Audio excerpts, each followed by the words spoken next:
आज हम जानेंगे ताप के उपकरण एवं उष्मीय प्रसार। ओके, ध्यान समझिएगा।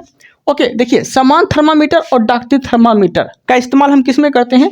जिसका टेम्परेचर 40 डिग्री तक हो। 40 डिग्री तक जो है हाईएस्ट टेम्परेचर जो है हम किस में नाप सकते हैं? तो समान थर्मामीटर या फिर डॉक्टरी थर्मामीटर में हम नाप सकते हैं। 40 डिग्री सेल्सियस जो है हाईएस्ट, उससे ज़्यादा नहीं नाप सकते। उससे ज़्यादा नापने के लिए अलग आपका मीटर इस्तेमाल करना पड़ेगा। ओके, अब समझते हैं ध्यान से। समान थर्मामीटर या फिर डॉक्टरी थर्मामीटर में जो है क्या भरा जाता है? तो पारा भरा जाता है। ठीक है, पारा भरा जाता है जिसे एचजी दर्शाते हैं। ओके, पारा को हम किस में दर्शाएंगे? एचजी दर्शाएंगे। ओके, अब समझिएगा हाईएस्ट टेम्परेचर को नापने के लिए जो है, ठीक है, पायरोमीटर का इस्तेमाल करते हैं। हाईएस्ट टेम्परेचर को नापने के लिए पायरोमीटर का इस्तेमाल करते हैं, जिसका भी टेम्परेचर 800 से ऊपर है। 800 से अगर ऊपर है तो उसमें हम पायरोमीटर का इस्तेमाल करेंगे। ओके देन, अब देखते हैं आगे। एक आते हैं प्लेटिनम प्रतिरोध थर्मामीटर। प्लेटिनम प्रतिरोध थर्मामीटर का इस्तेमाल हम किस में करेंगे? तो ये थर्मामीटर का जो इस्तेमाल करते हैं, माइनस में अगर टेम्परेचर है तो उसको हम किस में नापेंगे? तो उसको नापेंगे प्लेटिनम प्रतिरोध थर्मामीटर से। ओके, जैसे कि किसी का टेम्परेचर है माइनस 200 डिग्री सेल्सियस, तो उसको हम किस में नापेंगे? उसको नापेंगे प्लेटिनम प्रतिरोध थर्मामीटर में नापेंगे। ओके, -200 डिग्री सेल्सियस या फिर -1200 डिग्री सेल्सियस तक जो है टेम्परेचर, वो हम प्लेटिनम प्रतिरोध थर्मामीटर से हम लोग नापेंगे। ओके, अब देखेंगे आगे उष्मीय प्रसार क्या होता है वो समझ लीजिएगा।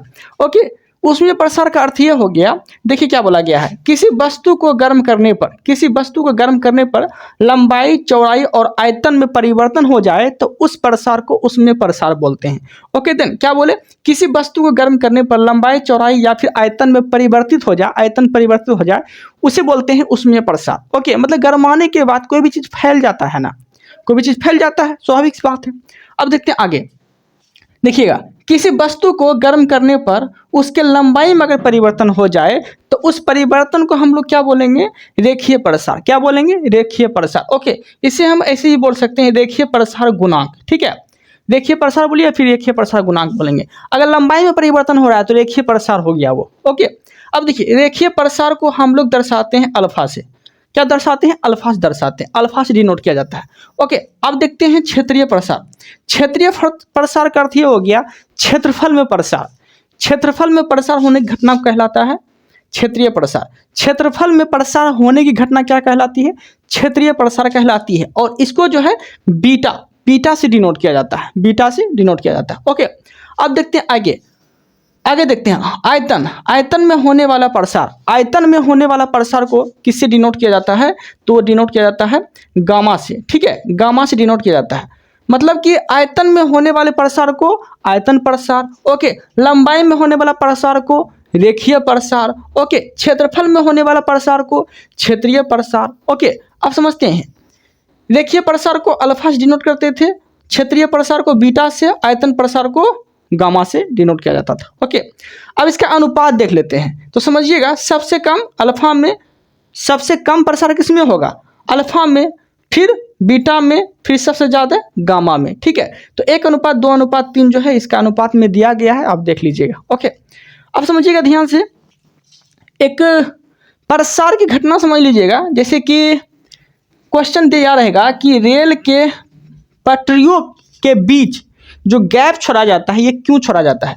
रेल के पटरियों के बीच जो है गैप छोड़े जाते हैं, क्यों पता है?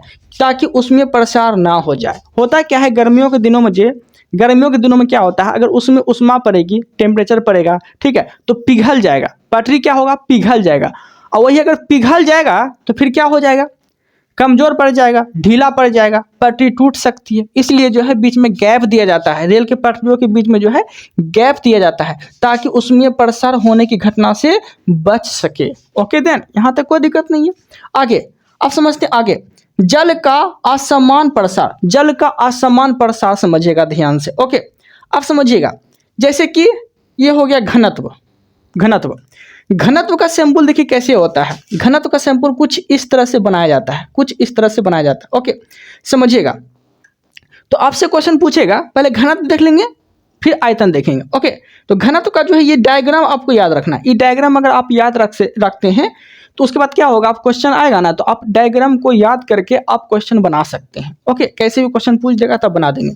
तो ये देखिएगा, इस तरह से डायग्राम हो गया, 0 डिग्री सेल्सियस से लेके फिर बढ़ेगा, ठीक है, फिर इधर फिर 0 डिग्री सेल्सियस से फिर गिरना स्टार्ट हो जाएगा। मतलब कहने का अर्थ ये हो गया, आपसे क्वेश्चन पूछेगा कि मतलब कि जल का जो है, देखिए यहाँ क्वेश्चन लिख दिए हैं, जल का कम से कम आयतन, जल का कम से कम ये क्या है, आयतन, आयतन कितना होगा, ये तो आयतन वाला हो गया, ये तो आयतन वाला है, लेकिन हम घनत्व वाला समझा रहे हैं।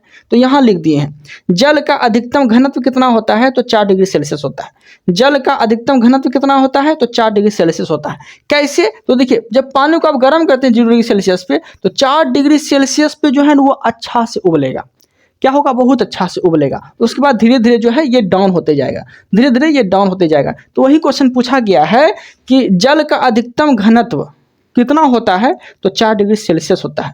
जल का अधिकतम घनत्व 4 डिग्री सेल्सियस होता है। ओके, और घनत्व बराबर क्या होता है, तो द्रव्यमान बटा आयतन होता है। घनत्व बराबर द्रव्यमान बटा आयतन होता है। ओके देन, यहाँ तक कोई दिक्कत नहीं है। अब समझिएगा, ये तो था घनत्व का। ओके, अब आयतन का देखिए क्या होता है। आयतन में क्या होता है कि इस तरह से डायग्राम बनाया जाता है, इस तरह से डायग्राम बनाया जाता है। ओके, तो समझिएगा, इस तरह से डायग्राम आपको याद रखना पड़ेगा। ओके, 0 डिग्री सेल्सियस से क्या होता है, 0 डिग्री सेल्सियस से डाउन होता है, फिर जाके वो बढ़ना स्टार्ट हो जाता है। मतलब कि आप अगर कोई चीज़ को गर्म करते हैं तो उसका आयतन में क्या परिवर्तन होगा, तो आयतन पहले क्या होगा, आयतन जो है इस तरह से आयतन पहले घटेगा, 4 डिग्री सेल्सियस जो है घटेगा, फिर उसके बाद जो है बढ़ना स्टार्ट हो जाएगा। उल्टा, मतलब कि घनत्व को अगर 0 डिग्री सेल्सियस पे गर्म करेंगे तो 4 डिग्री सेल्सियस तक जो है मतलब फिर बढ़ेगा फिर घटेगा, लेकिन उसमें आयतन में क्या होता है, उल्टा हो जाता है। क्वेश्चन देखिए यहाँ हम लिख दिए हैं, उसके बाद आपको समझ में आ जाएगा अच्छे से। तो डायरेक्ट क्वेश्चन पूछ लेगा कि जल का कम से कम आयतन कितना होगा, तो 4 डिग्री सेल्सियस। जल का कम से कम आयतन 4 डिग्री सेल्सियस। जल का अधिकतम आयतन 4 डिग्री सेल्सियस। जल का अधिकतम घनत्व पूछेगा, सॉरी मतलब यही हो गया, जल का अधिकतम घनत्व पूछेगा तो 4 डिग्री सेल्सियस जल का अधिकतम घनत्व होता है। वही पूछ लिया कि जल का कम से कम आयतन, तब क्या बोलेंगे, तब 4 डिग्री सेल्सियस होगा। मतलब कहने का अर्थ ये हो गया, अगर जल का अधिकतम घनत्व 4 डिग्री सेल्सियस है तो वही जल का कम से कम आयतन 4 डिग्री सेल्सियस होगा, उल्टा हो जाता है। ओके, अब यहाँ तक कोई दिक्कत नहीं है। ठीक है, क्वेश्चन यहाँ पे लिख दिए हैं, क्वेश्चन से समझिएगा, आपको अच्छा समझ में आएगा। किसी जल को 0 डिग्री सेल्सियस से 10 डिग्री सेल्सियस तक गर्म किया जाता है तो जल के आयतन में क्या प्रभाव पड़ेगा, जल के आयतन में क्या प्रभाव पड़ेगा। ठीक है, देखिए क्या पूछा है, आयतन पूछा है, और आयतन का डायग्राम हम क्या दिखाए, देखिए डायग्राम यहाँ पर यह है। 0 डिग्री सेल्सियस पे क्या किया, हम इसको गर्म किए तो क्या हुआ, गर्म किए तो फिर क्या हो गया, घटा 4 डिग्री सेल्सियस तक तो घटेगा, 4 डिग्री सेल्सियस तक तो घटेगा ना। उसके बाद क्या होगा, बढ़ेगा। 0 डिग्री सेल्सियस पर अगर काम करेंगे, देखिए यहाँ डायग्राम बना देते हैं, डायग्राम जो हम यहाँ बना देते हैं, देखिए यही डायग्राम जो हम बना रहे हैं, ये 4 डिग्री सेल्सियस हो गया, 4 डिग्री सेल्सियस हो गया। ओके, और 0 डिग्री सेल्सियस यहाँ हो गया। तो जल का जो है, जल का क्या हो जाएगा, जल का जो है पहले क्या होगा, गर्म करेंगे तो घटेगा, आयतन क्या होगा, 4 डिग्री सेल्सियस तक जो आयतन क्या होगा, घटेगा, गर्म करेंगे तो घटेगा। उसके बाद जो है ये बढ़ना स्टार्ट कर देगा। उसके बाद जो है 4 डिग्री सेल्सियस के जब ऊपर टेम्परेचर जाएगा ना तो ये फिर बढ़ना स्टार्ट कर देगा, बढ़ने लगेगा। ओके, तो वही क्वेश्चन बोला गया है, किसी जल को गर्म करने से, मतलब किसी जल को गर्म करेंगे 0 डिग्री सेल्सियस से 10 डिग्री सेल्सियस तक, तो गर्म करने पर जल का आयतन पे क्या प्रभाव पड़ेगा। तो क्या बोले हम, पहले घटेगा, 0 डिग्री सेल्सियस से 4 डिग्री सेल्सियस तक क्या होगा, घटेगा। उसके बाद क्या होगा, बढ़ेगा। तो आंसर क्या हो जाएगा, सी हो जाएगा। पहले घटेगा, जल का आयतन क्या होगा, पहले घटेगा 4 डिग्री सेल्सियस तक, उसके बाद जो है बढ़ेगा, उसके बाद जो है बढ़ेगा। ओके, यहाँ तक कोई दिक्कत नहीं है। अब समझते आगे।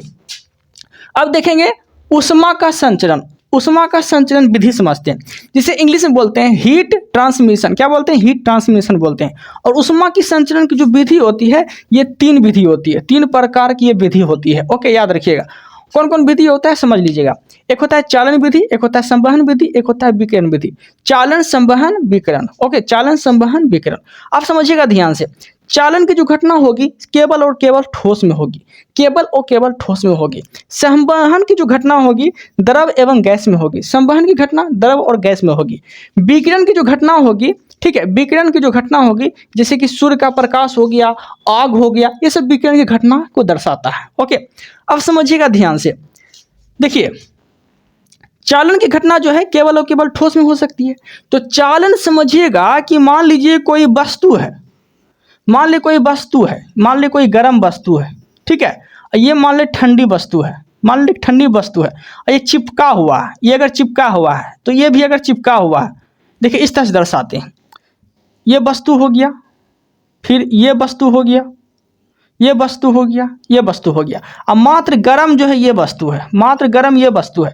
मान लीजिए गर्म है, अब मान लीजिए ठंडी है, मान लीजिए ठंडी हो गया, ठीक है। तो समझिएगा ध्यान से कि उष्मा की जो संचरण की विधि है ना, तो इस तरह से पहले ये गर्म आएगा, ये अगर गर्म हो गया, ये गर्म हो गया तो फिर ये गर्म आ जाएगा, ठीक है, फिर ये गर्म आ जाएगा, ये गर्म आ गया तो फिर ये गर्म आ जाएगा। ओके, इस तरह से जो है 1 2 3 4 इस तरह से इसमें जाएगा, फिर इसमें जाएगा, फिर इसमें जाएगा। मतलब कि ये प्रोसेस से जाएगा। जैसे कि एक में उष्मा है, एक में उष्मा है, ठीक है, फिर 2 में चल जाएगा, फिर 3 में चल जाएगा, फिर 4 में चल जाएगा, फिर 5 में चल जाएगा। मतलब जितना सटा रहेगा ना उसमें उष्मा ट्रांसफर होते रहेगा। तो वो सब जो 1 2 3 4 5 1 2 3 4 5 इस तरह से जा रहे हैं, तो वो संचरण की विधि है। क्या है? संचरण की विधि है। ओके, अब संवहन की विधि क्या होती है समझिएगा। जैसे कि 1 2 3 4 5 है ना, तो एक को छोड़ेगा। जैसे कि एक अगर गर्म है, एक अगर गर्म है ना, तो दूसरा नहीं गर्म आएगा, तीसरा गर्म आएगा, तीसरा नहीं गर्म आएगा, पांचवा गर्म आएगा। मतलब कि एक को छोड़ के, जैसे कि आप कैसे कहीं कुछ रहता है तो आप छड़प के जाते हैं ना, छड़प के जाते हैं, तो वही हो गया, ये छड़पने का काम करता है। संवहन की घटना जो होती है वो छड़पने का काम करता है, ठीक है। अब याद रखिएगा, ये जो घटना होती है ये द्रव और गैस में होती है, द्रव और गैस में घटना होती है। वही क्वेश्चन पूछेगा आपसे कि वायुमंडल जो गर्म होते हैं वो किस विधि से गर्म होते हैं, तो संवहन की घटना से ही गर्म होते हैं, ठीक है। क्योंकि वायुमंडल में जो है गैस है, वायुमंडल में क्या है, वायुमंडल में क्या है, गैस है, गैस है, और थोड़ा बहुत नमी भी है, मतलब द्रव भी है, थोड़ा बहुत नमी भी है, ठीक है। तो द्रव और गैस ये सब जो घटना होती है द्रव और गैस में, तो ये संवहन की घटना कहलाती है। क्या कहलाती है? संवहन की घटना कहलाती है। ओके, यहाँ तक कोई दिक्कत नहीं।